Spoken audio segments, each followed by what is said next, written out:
Hi students, welcome back to the session on free vibration. So previously we have seen the analysis of over-damped, under-damped and critically damped condition of a damped system. So here the complete response of a response curve of all the three systems over here. So the first one, if I take, this is the sinusoidal way where zeta will be equals to 0, that is undamped system. The over-damped system, you can see over a dotted line where takes for amplitude, then it starts to reduce. So it takes to 0 in the, what you can say is t equals to infinity. So critically damped, you can see the lowest curve over here. It takes to amplitude and it comes to 0 with a fraction of seconds or with a lesser time compared to the over damped system. There's another curve over here, that is the under damped system, that is the one which you're going to study further. So where the vibration will be observed and it will be comes into control based on our damping system and the damping coefficient. So here you can see that zeta value will be equals to 1 and this amplitude comes reducing exponentially to 0 over a time period.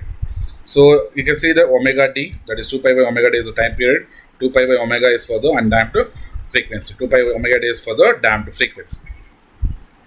So coming on to the logarithm decrement. So logarithm decrement is nothing but when you're going to take the ratio of two consecutive amplitudes in a under damped system, the ratio remains the same. So that is, if I take a by b, if I take c and d also, a by b, that is amplitude a by b will be equals to the amplitude c by d, that is the exponential amplitudes I'm going to take. So referring to the figure, the points a and b are the two successive peak points on the response curve for an underdamped system.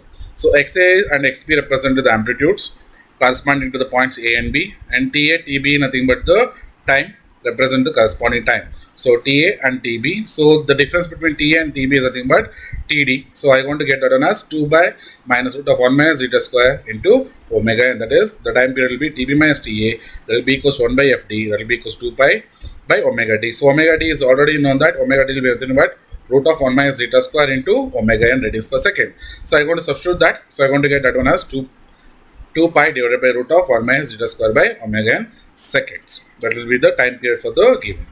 So if I take the equation for underdamped condition, what you have taken is, this is the equation, that is x naught divided by root of 1 minus zeta square into e to the power of zeta into omega n into t multiplied by sine root of 1 minus zeta square omega t plus t inverse t tan inverse root of 1 minus zeta square by zeta. So according to the vibration, so I'm going to get xa is equals to x naught divided by root of 1 minus zeta square into the power of zeta omega n into ta and tb. So I want to go for a dividing xa divided by xb, the constant x naught and this will get cancelled. So I'm going to be left with e to the power of eta omega n into ta and tb. So I'm going to take the difference. So I'm going to get as e to the power of minus zeta omega n ta minus tb, that will be equals to e to the power of zeta into omega n multiplied by tb minus ta. So now I want to substitute omega n in terms of the eta value. So I want to get 2 pi zeta divided by root of 1 minus zeta square. So that I have to substitute based on this equation. So I'm going to substitute that. So I'm going to get that one as 2 pi zeta divided by root of 1 minus zeta square. So r, if I take e this side, it becomes log of x by xa divided by xb is equals to 2 pi zeta divided by root of 1 minus zeta square. So this is the logarithmic decrement of a given system. So this is called a logarithmic decrement and it is defined as logarithmic value of ratio of two successive amplitudes of an underdamped oscillation. So it is normally denoted by a delta. So delta is equals to log e xa divided by xb, that will be equals to 2 pi zeta divided by root of 1 minus zeta square. So this indicates the ratio of any two successive amplitudes of an underdamped system is a constant and is a function of damping ratio of the system. So for a small value of zeta, delta will be approximately equal to 2 pi zeta. So this will be neglected for a small value of zeta. So if x naught represent amplitude at a particular peak, xn represent the amplitude of after n number of cycles, then the logarithmic decrement delta will be equals to log e x naught by x1, that will be equals to log e x1 by x2. Similarly, it will be log e xn minus 1 divided by x by n.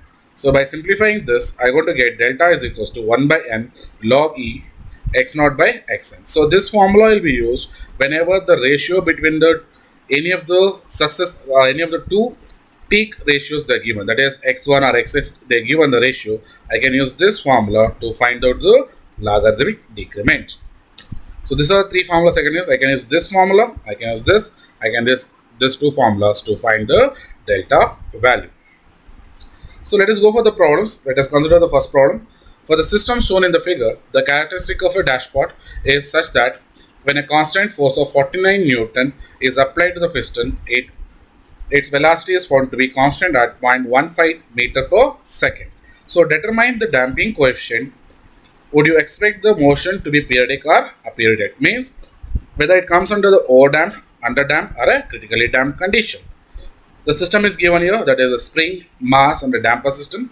The spring stiffness they given as 245 Newton per meter and the mass is given as 15 kg and they given as it is a viscous damping. The force is given as 49 and velocity given as 0.15 meter per second. So to get the constancy, I have to use the damping equation. So damping force for a viscous damping is nothing but F is equals to C into X dot. So I am going to go for C value I have to calculate, that is the damping coefficient. C is equals to F by X dot. So force is given, velocity is given. So I'm going to substitute the values. So I'm going to get that one as 326.67 Newton second per meter. Now we know that critical damping coefficient formula, that is Cc is equals to 2m omega n. So m value is known, omega n is not given. So again I'm going to take the value. So omega n I'm going to substitute as root of k by m, which you already derived using the Newton's method, energy method or a Rayleigh's method. So I got to substitute k value, that is 245, m value as 15. So I got to get 2 into 15 into root of 245 by 15. So I am going to get as 121.124 Newton second per meter. That will be the critical damping coefficient. Now we know the damping coefficient as well as the critical damping coefficient. So how are you going to find out the damping factor? So damping factor or damping ratio is given by zeta is equals to C by Cc. That is